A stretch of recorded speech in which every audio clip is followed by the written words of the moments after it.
बैठा दिखाई देगा, लेकिन पेट में भीतर ईर्ष्या की भट्टी भभकती रहेगी। और जब तक जलन की भट्टी भीतर भभक रही है, बाहर का कूलर, बाहर का पंखा, बाहर का एसी शीतल कर ही नहीं सकता। ईर्ष्या कहते दूसरे को बढ़ता हुआ देखकर जो भीतर अपने अंदर मिसमिसाहट पैदा होती है, जलन पैदा होती है। मनुष्य अपने दुख से दुखी नहीं है, मनुष्य दूसरे के सुख को देखकर दुखी है। मेरा छोटा मकान बड़ा कैसे बने इसकी चिंता नहीं है, ये बड़े मकान वाले का सत्यानाश कैसे हो इसकी चिंता ज्यादा है। दूसरे को गिराने में बस पूरी ताकत, दूसरे को रगड़ने में, दूसरे को अपमानित करने में, और कोई दूसरा काम ही नहीं। बंधु और बहनों, सब अपना अपना प्रारब्ध लेकर आए हैं, सब अपना अपना भाग्य लेकर आए, सबके कर्म भाग्य उसके साथ है। आपके गिराने से कोई गिरेगा नहीं, आपके उठाने से कोई उठेगा नहीं, वो अपना भाग्य लेकर आया है। हमारे ब्रज की कहावत है, चलती यहाँ भी होगी, भाषा का अंतर हो सकता है। गांव में कहावत चलती है, कौओं के चिल्लाने से ढोर नहीं मरा करते हैं। यहाँ भी वो भाषा के अंतर में चलती होगी इसी प्रकार की कि चील कौए चिल्लाएं तो कोई पशु मर नहीं जाते हैं। सब अपना अपना प्रारब्ध, आप बड़े हो जाइए। हमारी चालाकी देखिए, यहाँ जितने बैठे हैं वो तो सब देवता हैं। मैं आपकी बात नहीं कर रहा हूँ, जो कथा में नहीं आए मैं उनके लिए बोल रहा हूँ। यहाँ तो सब देवता बैठे हुए, यहाँ तो सब आप दूसरों के लिए ही जीवन जी रहे। जैसे किसी का बेटा फेल हो गया तो आप सहानुभूति दिखाने जाते हैं, मुंह बना लेंगे, आंखें डबडबा लेंगे, अरे ओहो आजकल कॉपी जांचने में भी कुछ न कुछ घपले हो जाते, साहब पूछो मती। किसी का बालक फेल हो गया तो आप सहानुभूति दिखाने चले जाएंगे, लेकिन किसी का बेटा प्रथम श्रेणी पास हुआ है, आप कभी प्रसन्नता व्यक्त करने नहीं जाते। किसी की गाड़ी टूट गई, आप जरूर उसको सहानुभूति के 2 शब्द बोलने चले जाएंगे। और कोई नई गाड़ी खरीद लाया, पता नहीं सौरा कहाँ से ले आया, सरऊ कहाँ से माल मार लाया, ऐसा है वैसा है। और ये जो आप सहानुभूति भी व्यक्त कर रहे हैं, भीतर भीतर आपको गुदगुदी हो रही है। किसी दुखी के पास जब आप सहानुभूति के शब्द बोलकर आते और लौटकर, तो वहाँ तो मुंह बनाए बैठे थे, और उसके घर से जब बाहर निकलते तो ठाका मारकर हंसते और कहते अब ऊँट आया है पहाड़ के नीचे। बड़ा फूली फूली चुग रहा था, बड़ा उछलकर चल रहा था, किसी को समझता ही नहीं था। अब पता लगेगा बेटा, अब आया है जरा। ये भजन में सबसे बड़ी बाधा है, सबसे बड़ी।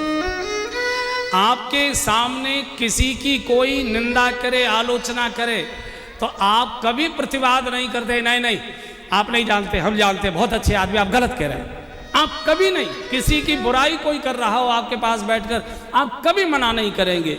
अगर आप महान हैं तो इतना करेंगे, कुछ बोलोगे नहीं, लेकिन सुनते रहोगे, प्रतिवाद नहीं करोगे। लेकिन कोई व्यक्ति किसी दूसरे की तारीफ आपके सामने करने लग जाए, आप तुरंत तो नहीं नहीं नहीं आप नहीं जानते, उनको हम जानते हैं, हमने बहुत दिनों से देखा। ये मनुष्य का स्वभाव है, ये ईर्ष्या है, ये ईर्ष्या। और जब तक ईर्ष्या है तब तक ईश्वर नहीं मिलता। ईर्ष्या से समझौता नहीं, ईर्ष्या को मारना ही पड़ेगा। ईर्ष्या कैसी होती है पता नहीं, मैंने पहली कथा में सुनाया कि नहीं सुनाया, उदाहरण मैंने एक संत से सुना, मुझे अच्छा लगा। ईर्ष्या, अच्छा आप सोच रहे होंगे हमारे अंदर नहीं है, हमारे अंदर तो आप सब में जितनी नहीं हुई उतने से भी चौगुनी भरी हुई है। हमसे कोई ये कहे ना बैठकर, महाराज जी हमने उनकी कथा सुनी थी और बहुत अच्छी कथा कहते हैं, हमारी नानी मर जाती है उस समय, एकदम नानी मर जाती, जान निकल जाती है, क्या कह रहा है, इसे क्या मालूम है, हम नहीं जानते क्या उसे। बहुत मुश्किल होता है दूसरे की प्रशंसा सुनना। तो वो संत सुनाया करते, आपने सुना होगा, मैं कोई नई बात नहीं बोल रहा हूँ। 2 पड़ोसी थे, एक पड़ोसी बड़े रईस थे और उसके साथ पड़ोसी दूसरे वो गरीब थे। तो गरीब घर की जो महिला थी वो इनके घर में जाके कुछ सेवा करे आए, काम में हाथ बटाए आए।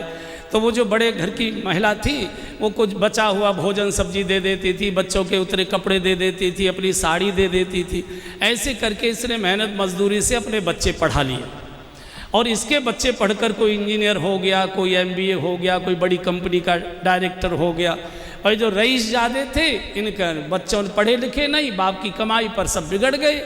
और धीरे धीरे जमीन बेच, घर बेच, ये कर वो कर, बुरी हालत हो गई। इधर जो गरीब के बच्चे थे इन्होंने पैसा बचा बचा कर पुराना मकान नया बना लिया, मकराना पत्थर, ग्रेनाइट और बढ़िया गाड़ी, और माँ के लिए बूढ़ी माँ थी लेकिन वो भी कोटे की साड़ी ला ला के दे, बच्चे कलफ लगा के खड़ खड़ खड़ बुढ़िया पहन के निकले।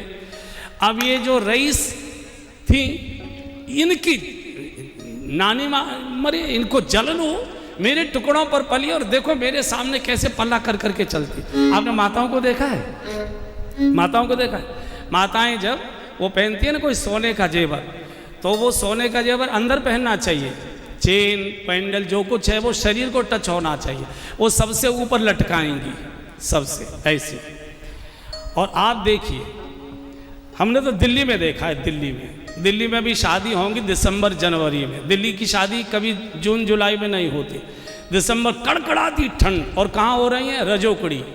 कहाँ हो रही है? करनाल रोड पर। कहाँ हो रही है? रोहतक रोड पर जो क्या होते हैं वो बैंक्वेट हॉल, बड़े बड़े फार्म हाउस। और दिसंबर जनवरी की कड़कड़ाती ठंड, पुरुष लोग बंद गले का कोट सूट पहने, कान पर मुफलर टोपा, सब ऐसे कुड़कुड़ा रहे हैं। बहनों को पता नहीं क्यों नहीं ठंड लगती, हम यही समझ नहीं पाए। एक भी कोई गर्म कपड़ा नहीं पहनेगी, एक भी शॉल नहीं ओढ़ती दिखाई देती, एक भी।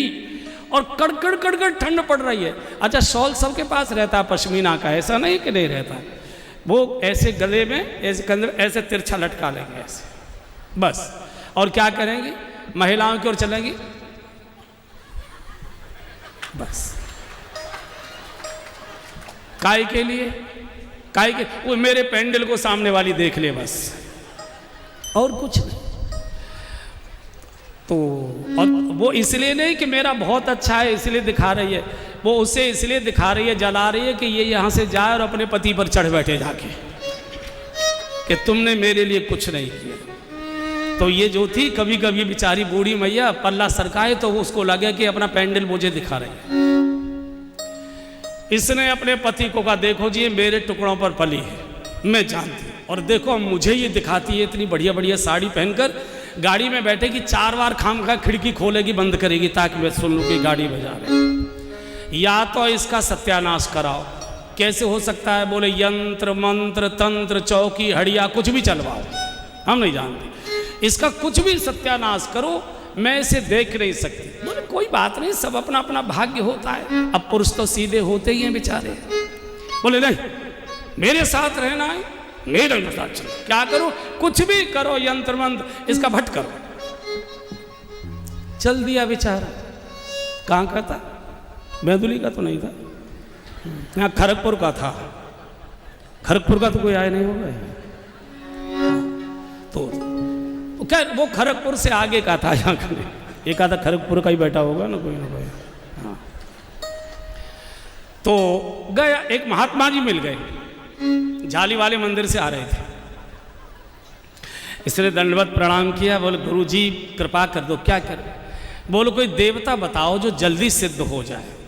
अरे शंकर जी भोलेनाथ, कैसे सिद्ध होंगे? बोले बस ओम नमः शिवाय पंचाक्षर मंत्र और 108 बार, बस 5 दिन तक अनुष्ठान कर ले, चढ़ा दे बेलपत्र, तो शंकर जी प्रसन्न हो जाएंगे। बड़े सरल है, वो तो भोलेनाथ।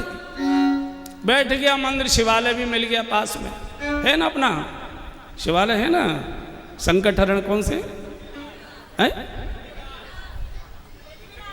पृथ्वीनाथ। हाँ हाँ, अच्छा मैं सोचता था कि बेंदुली नाथ ही है क्या, वो पृथ्वी के नाथ है तो हम भी आ गए अब तो इसमें, हमारे भी नाथ, बहुत अच्छे। तो पहुंच गया और इसने जब शुरू किया, दूसरे ही दिन शंकर जी प्रकट हो गए। दूसरे ही दिन तो शंकर का, देख भाई मैं तेरे लिए प्रकट नहीं हुआ, एक साधु ने तुझे आशीर्वाद दिया है तो मुझे साधु की बात रखने के लिए प्रकट होना पड़ा है। बोल तुझे क्या वरदान चाहिए? इसने कहा सर 2 चाहिए। शंकर जी ने कहा देख तू 2 की जगह 4 मांग ले, मैं दूंगा, पर मेरी देने की एक शर्त है। क्या शर्त है? बोले जितना तुझे दूंगा उससे दूना तेरे पड़ोसी को दूंगा, मांग ले।